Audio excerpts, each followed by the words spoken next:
Achei que minha vizinha de cima me odiava. Até que eu achei o bilhete.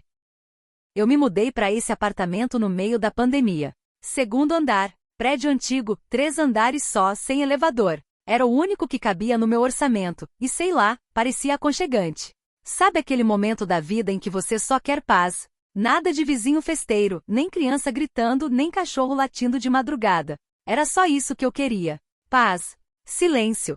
Um canto só meu com cheiro de café e pão com manteiga na chapa.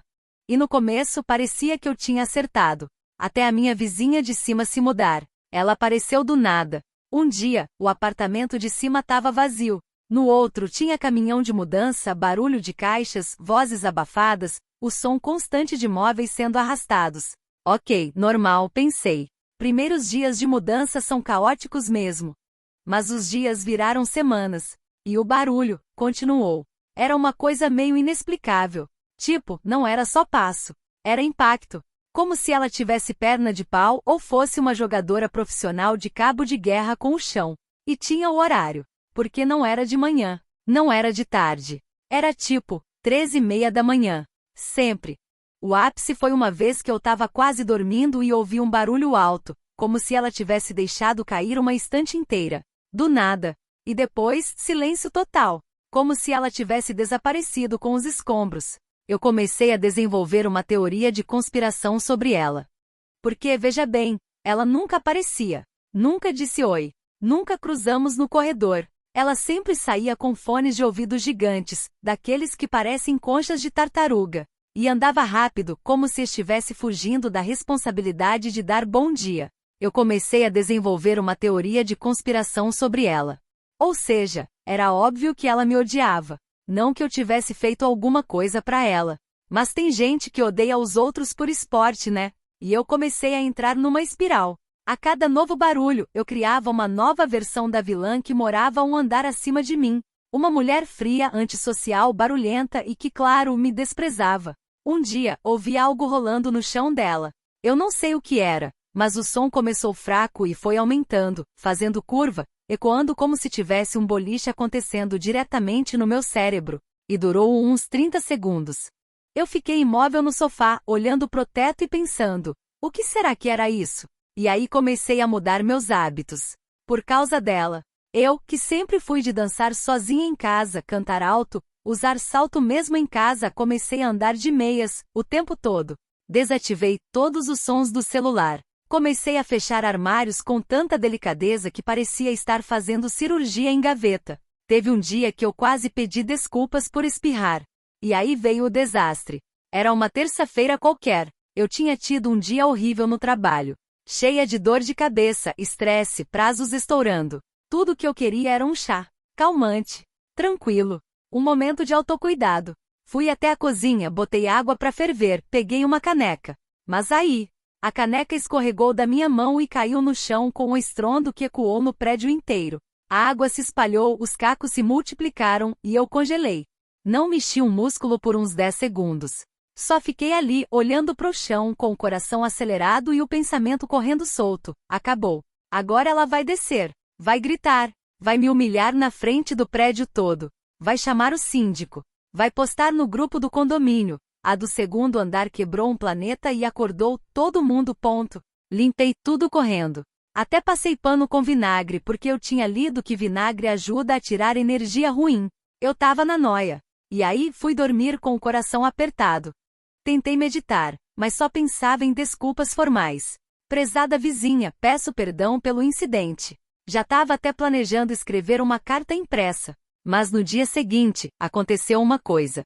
Quando fui sair de casa, vi um post-it grudado na minha porta. Amarelo. Meio torto. Letra bonita, redondinha, quase de caderno de caligrafia. E estava escrito: Oi. Espero que esteja tudo bem. Ouvi um estrondo ontem à noite. Só queria saber se estava tudo certo. Eu também derrubo as coisas direto. Sem julgamentos, cara sorrindo e com olhos sorridentes. Apto 3C. Fiquei parada ali por uns bons minutos. Lendo. Relendo. Encostei na porta, tipo quem leva um tapa carinhoso na cara. Ela não estava irritada. Ela não estava planejando minha expulsão do prédio. Ela estava só, perguntando se eu estava bem. E naquele momento eu percebi que a mulher que eu transformei numa vilã de novela mexicana era só uma versão de mim mesma, uma pessoa desastrada vivendo a vida dela acima da minha cabeça. Depois daquele primeiro bilhete, comecei a reparar mais em tudo.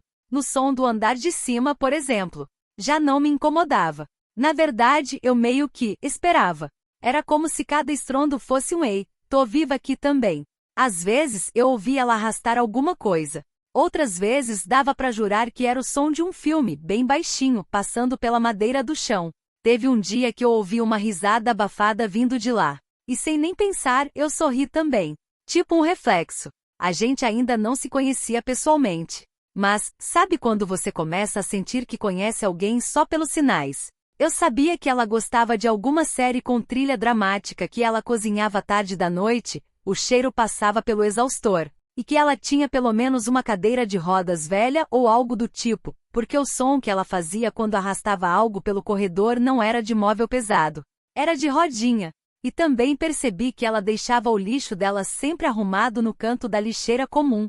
Tipo, ela organizava os recicláveis e escrevia num papelão limpo. Pode usar. Era um tipo de carinho que quase ninguém vê. Um dia eu estava voltando do mercado com uma sacola pesada demais, e a alça arrebentou bem na entrada do prédio. Embalagens espalhadas no chão, eu segurando uma bandeja de carne com a ponta dos dedos, tentando salvar o pouco de dignidade que ainda me restava. Foi aí que ouvi a porta do terceiro andar abrir. Ela desceu rápido, segurando uma sacola térmica daquelas grandes. "Quer ajuda?" Ela perguntou. Primeira vez que ouvi a voz dela de verdade. E era suave, calma, meio grave. Daquelas vozes que te fazem respirar mais fundo. E antes que eu dissesse qualquer coisa, ela já estava me ajudando a pegar as coisas. A gente subiu juntas pela escada. E no segundo andar, ela apontou para minha porta e me disse: 2B, né? Achei que fosse. Que você é o 3C? Perguntei, mesmo já sabendo a resposta. Ela riu e me disse: na verdade sou 3B. Eu escrevi errado no bilhete. Só percebi uma semana depois, mas já tinha virado piada para mim mesma. Deixamos tudo na minha cozinha e por um momento ela só ficou ali, olhando o ambiente. E ela perguntou: você tem plantinhas também? E eu respondi: tenho. A maioria tá morrendo, mas eu finjo que tá tudo certo. Acontece o mesmo comigo. Ela respondeu, e deu um risinho. A gente conversou por alguns minutos. Nada demais, coisas como onde comprar pão barato, o mofo que insiste em voltar nas paredes, e o mistério do gato do primeiro andar que aparece no terceiro de madrugada. Mas antes de sair, ela olhou uma das minhas plantas, pegou uma folha seca com cuidado e disse: você pode cortar por aqui, ela vai crescer mais forte. E foi embora. Naquela noite ouvi de novo o barulho de algo caindo. Não me incomodou, mas algo me disse para subir. Só para, sei lá, devolver a sacola dela, talvez. E quando bati na porta ela demorou para abrir, uns bons 30 segundos. Quando abriu, ela estava com os olhos vermelhos. Tá tudo bem? Perguntei. Ela hesitou, mas respondeu: é só uma noite ruim. Às vezes acontece. Eu ia dizer algo. Qualquer coisa. Mas ela continuou: você já teve uma noite dessas, onde parece que tudo em volta pesa mais do que devia? E eu disse: sim, muitas. Ela sentiu. Ficamos em silêncio. E pela primeira vez a parede entre a gente não era de concreto. Era só o medo de se mostrar demais. Eu entreguei a sacola. Ela agradeceu. Na manhã seguinte encontrei outro bilhete na minha porta. Mas dessa vez, mais longo. Escrito com caneta azul, e um rabisco de flor no canto. Às vezes a gente acha que tá sozinho porque o mundo nos treinou a pensar assim. Mas tem barulhos que são só a gente vivendo. E às vezes esse barulho é tudo que a gente precisa para lembrar que ainda tem alguém ali. Assinado, 3B. Sem erros dessa vez. Depois daquele bilhete mais longo, comecei a pensar em como é raro a gente conhecer alguém desse jeito. Não pelos encontros, mas pelos ruídos, pelas pausas, pelos silêncios. Eu continuei minha rotina. Fazia minhas refeições ouvindo as mesmas músicas. Vez ou outra dava uma olhadinha para cima quando ouvia algum som, não por irritação, mas por curiosidade. Como se cada barulho fosse uma forma dela dizer: tô aqui. Teve uma noite em especial. Silêncio total. Nenhum som do terceiro andar. Achei estranho. Mesmo nos dias mais calmos, dava para ouvir passos, alguma coisa sendo arrastada, ou o famoso barulho de melão rolando pelo chão. Mas naquela noite nada. E por algum motivo, aquele silêncio incomodou mais do que qualquer barulho. Fui dormir assim mesmo. Mas perto das 2 da manhã, acordei com um som seco no teto. Uma batida.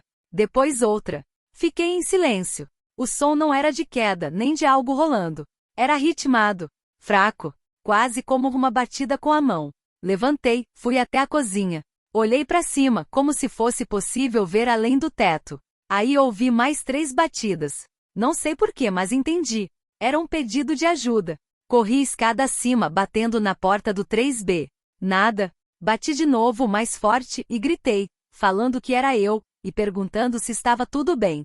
Silêncio. Coloquei o ouvido na porta. Nada. Mas aí escutei bem baixo, quase imperceptível, um som de algo arrastando. Como se ela estivesse tentando chegar até a porta, mas não conseguisse. Abre para mim, por favor, ouvi a voz dela fraca. Eu entrei em pânico. Corri até o síndico, pedi a chave reserva. Levou uns 15 minutos para conseguir. E quando abri a porta, encontrei ela caída no chão, perto da cozinha. A perna dela estava enfaixada e inchada. Havia manchas roxas.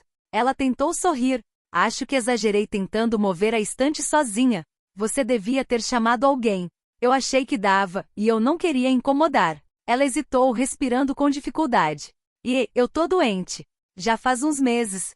Um tipo de doença autoimune. Tem dias que o corpo trava. Eu perco força. Às vezes caio. Às vezes esqueço coisas. Mas tô me tratando. Só não quero ser um peso pra ninguém. Ela desviou o olhar, como se tivesse vergonha. Eu me abaixei ao lado dela. Você não é um peso. Você é minha vizinha. E agora, minha amiga. A ambulância chegou. Eu fui com ela até o hospital. Na sala de espera, fiquei segurando a sacola térmica dela, que ainda estava em cima da pia quando saímos. Dentro, encontrei um pote com uma comida pronta. Uma etiqueta colada na tampa. Pra 2B. Vi que você tava tossindo ontem. Tenta essa sopa. Depois daquele dia, tudo mudou. A gente se viu mais. Conversava mais. Ela me contou mais sobre a doença, sobre a solidão que veio com ela. Sobre a irmã que mora longe e a mãe que não entende bem o que ela tem. E eu contei coisas minhas também. Sobre as crises de ansiedade que me deixavam paralisada. Sobre como, antes de conhecê-la, eu me sentia invisível no prédio, só mais uma sombra no corredor. Agora a gente troca mensagens quase todo dia. Às vezes, só uma frase do tipo, ouvi seu espirro. Saúde, ou hoje a panela caiu, mas o arroz sobreviveu. Semana passada eu acordei com um som que já conheço bem. Uma coisa rolando pelo chão. Dessa vez eu não me perguntei o que era. Só sorri, coloquei a chaleira no fogo e escrevi um bilhete. Tem chá aqui embaixo. E ainda tenho bolinhos do saquinho, claro. Quando quiser. Grudei na porta dela. E quando voltei pro meu AP, ouvi 3 batidinhas no teto. Era só ela dizendo obrigada. E eu, sentada ali na zona do sanduíche de ansiedade, percebi às vezes, as paredes são só paredes. Mas às vezes, elas são pontes.